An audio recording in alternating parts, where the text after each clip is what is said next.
लग्नानंतर होईलच प्रेम या मालिकेच्या आजच्या भागामध्ये प्रेक्षकांना आपण पाहतो की देशमुखांच्या घरी गुढीपाडव्यानिमित्त आनंदाचं वातावरण असतं. पार्थ खूप प्रेमाने काव्याला स्वतःच्या हाताने श्रीखंड आणि पुरी भरवत असतो. तर जेव्हा नंदिनीला दुसरीकडे रम्या तिच्या होणाऱ्या लाईफ पार्टनरला म्हणजेच विजय मटकरीला भेटायला एका कॅफेमध्ये आलेली असते.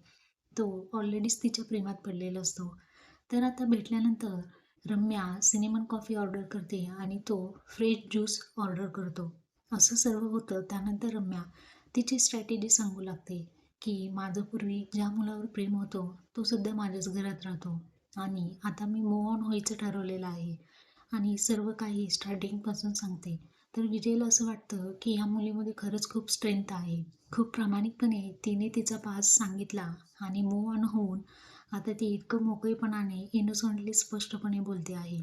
तर तो तिला भारावूनच गेलेलं असतं.